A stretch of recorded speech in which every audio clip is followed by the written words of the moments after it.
Hey! Tambala na!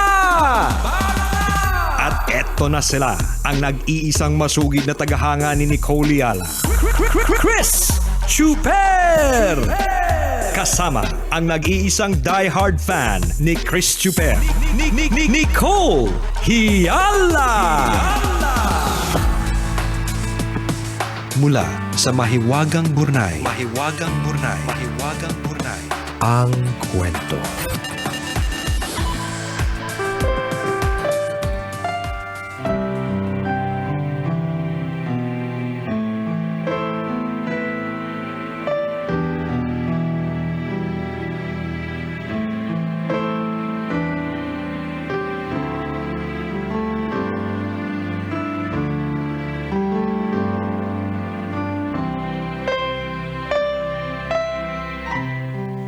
Dear Nicole and Chris, itago niyo na lang ako sa pangalang Mara. 38 years old at isang OFW dito sa Saudi. Sumulat ako dahil wala akong mapagsabihan ng malungkot na pinagdaraanan ko ngayon. I am hoping that by sharing my pain, mabawasan kahit paano. Makakatulong din ang mga payo ninyo. May kinakasama ako for 12 years pero wala kaming anak. Siguro dahil in the span of that 12 years, madalas naman kaming magkalayo. OFW din kasi siya dati at nakikita lang kami kapag sabay kaming nagbabakasyon. Gusto ko na makasal sa kanya pero nagsawa na akong banggitin after kong hingin sa kanya ng 3 beses. Hindi kasi siya naniniwala sa kasal. Hindi din siya sweet at napaka-insensitive. Parang ayaw naman akong kausapin kapag tinatawagan ko dahil laging galit.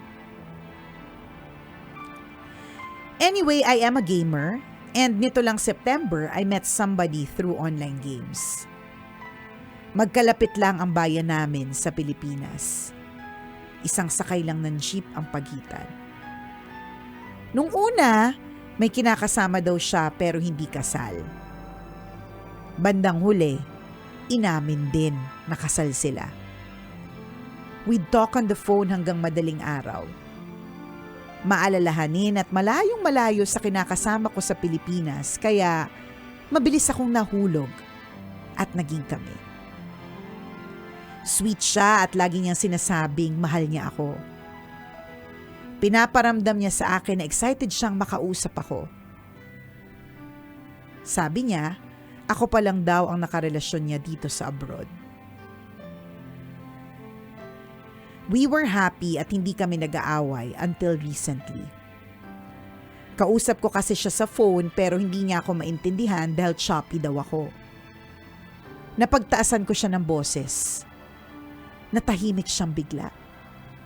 Nairita ako kaya sabi ko kung di siya magsasalita, ibaba na lang niya ang phone. Aba, binabanga. Nag-sorry ako after an hour.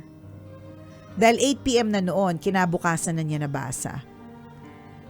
Nainis ako kasi nakatulog siya kahit hindi kami okay. Naasar daw siya sa inasal ko. Sabi ko, mainis siya hanggang next year. Okay daw.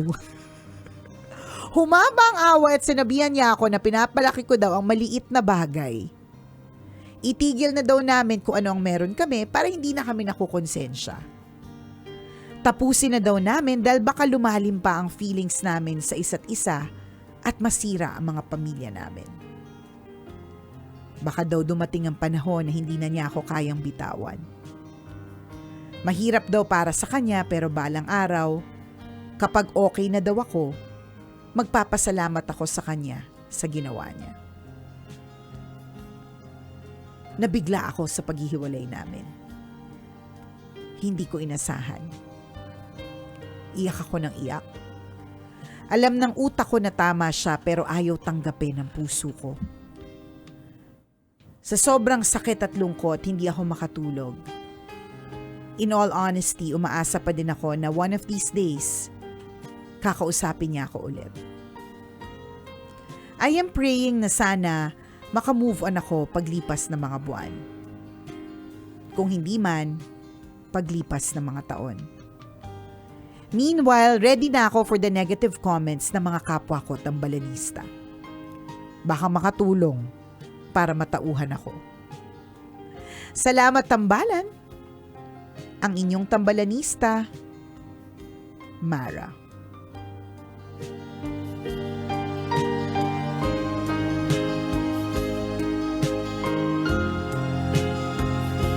Ba't ganun yung sabi mo, Mara? Mara.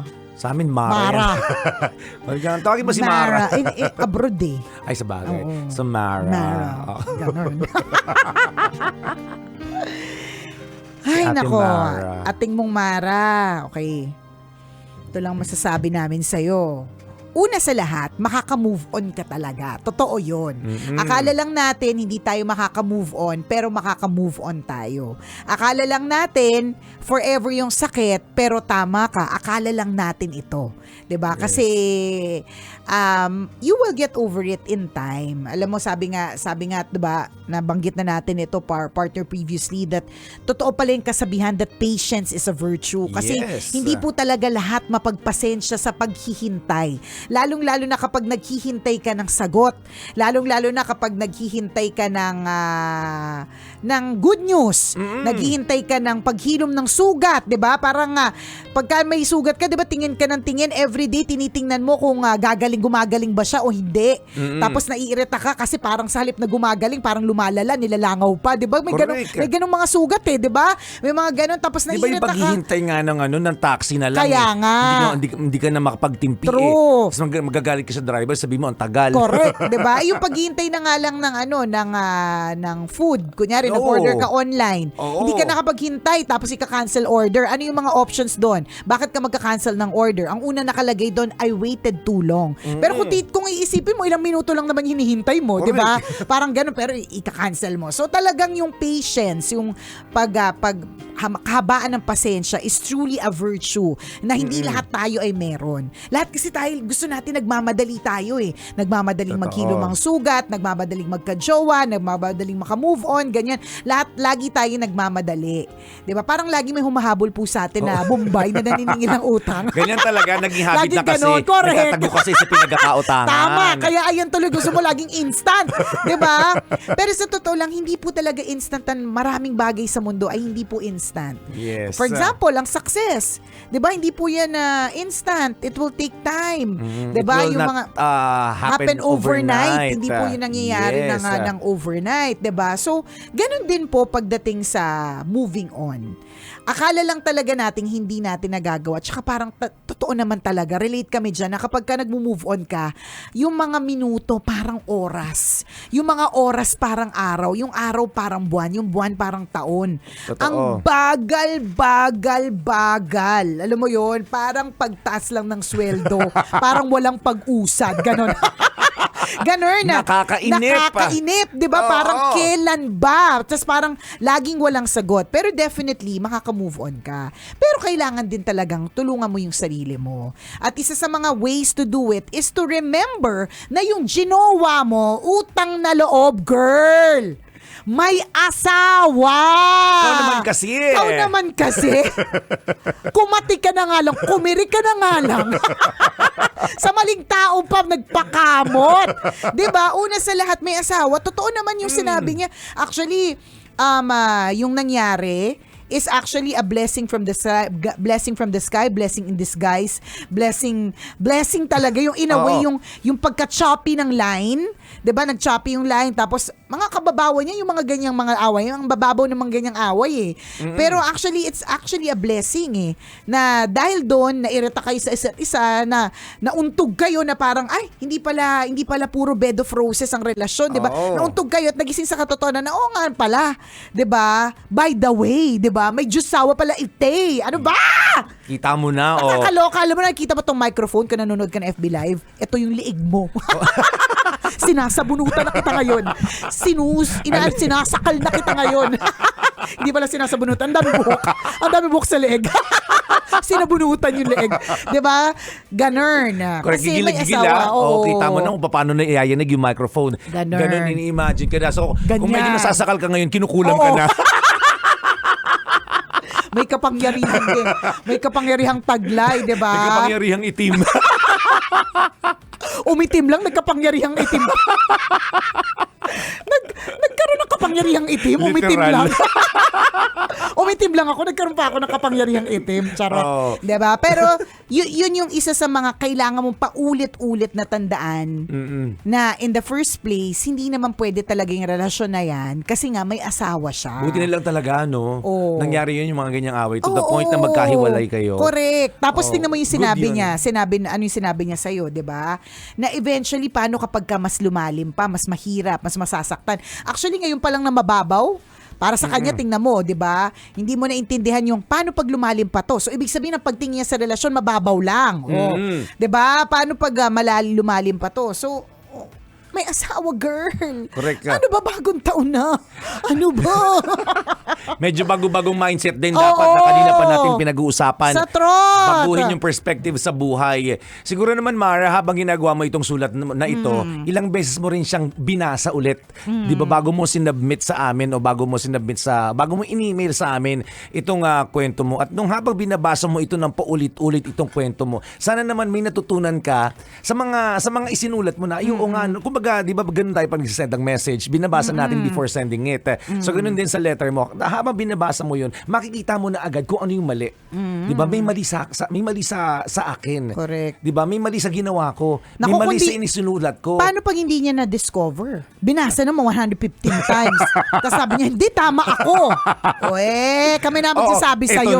Ito na yung point na yan. Kung hindi mo hindi ka naging aware do sa laman ng sulat mo na ganito pala ako, kami na magsasabi sa'yo. Total, sabi mo naman, ready Handa ka. ka. Oo. Diba? At kasama dito lahat ng mga tambalanista at nakikinig at nanonood sa atin ngayon sa comment na manggagaling mula sa kanila Yan. na may something sa'yo. Ano yung Correct. something perspective? Diba? Bakit ganun? Series na yung pangyayari na pumapatol ka sa may asawa. Uy, grabe ka, chismis yung series. Ay, sino ba? Saan ang galing? Sa beses lang ba? Parang Meron siyang karela. Saan ang galing? iba pala. Ay, isang beses lang ba? Grabe talaga. Napag-aalat ang Grabe Marites tuloy. Grabe talaga kapag ka-chismis, sobrang dagdag bawa. Nakakaloka ka. Ilang beses ba? Hindi ko Ito na-get. lang. Kasi isa lang. sabi niya, meron siyang karelasyon for 12 years. Okay. Kaya lang yung karelasyon niya, parang hindi masyadong, parang medyo insensitive. Ako sa'yo, nasang zone ka. Iba na palang Marot. Ay, baka si Clara na to. Kaya nga, feeling ko partner, sinong Nicole Ayala ang kausap mo? Anong multiverse? Nandito kami sa 2023. Ikaw? Baka sa 2027 na yata Kaya ako. Kapangyarihing umitim. Kapangyarihan. Hindi pa siya itim eh. Papunta pa lang. Kapangyarihing umitim, umalis ka. Nakakaloka. Okay, hindi na. Isa lang yun ang relasyon niya. Pero series yung failed relationship.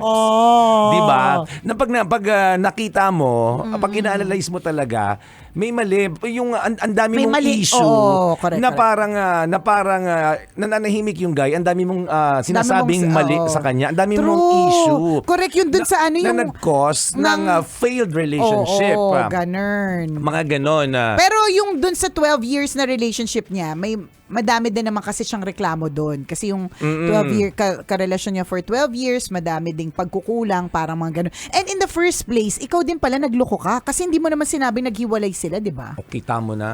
Saang banda ng sulat yun? Hindi ko rin sigurado. Wait lang. Check ko lang din. Check ko! May pagluloko pala siya. Parang hindi ko nadinig ng konti yan kanina.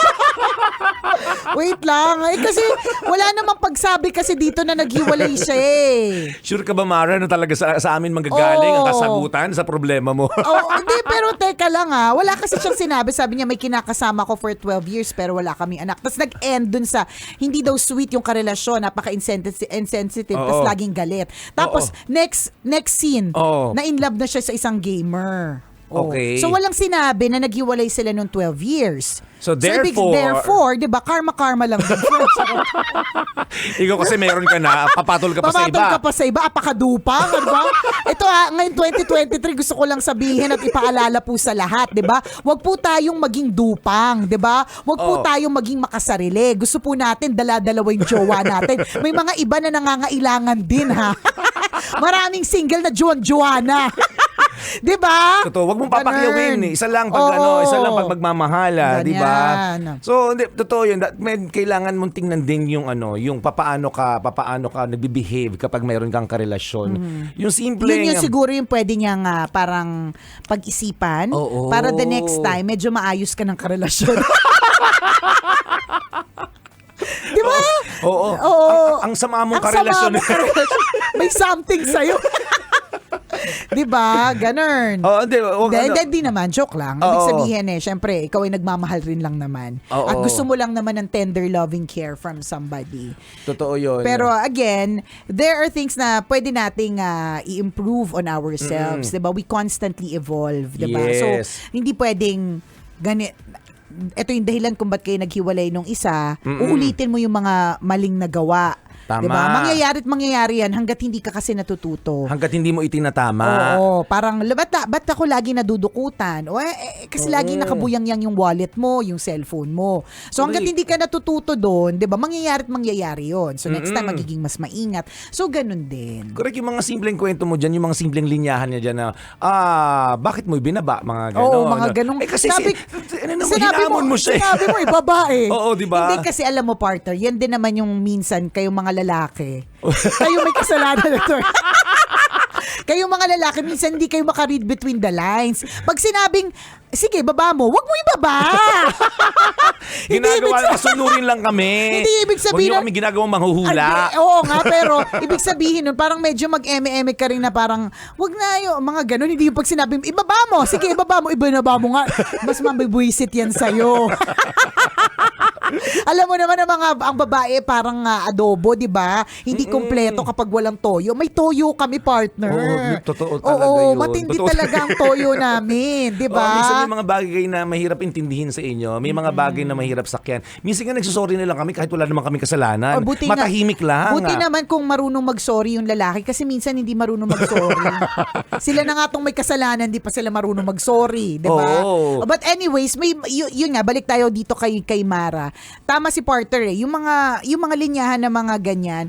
Kaya nga sabi ko kanina, Partner, pang ano to yung mababaw na relasyon. Yung mga pang pabebe. Sabi niya 38 years old na siya, Kaya di nga, ba? tapos may naging 12 years na relationship, tapos mag-aaway sila nitong pangalawa kasi binabaan ng phone. Di ba Kasi parang- choppy-choppy lang. Oo, choppy. Nakakaloka yung, ba't kayo naghiwalay? Kasi choppy yung line. Parang tanga, di ba?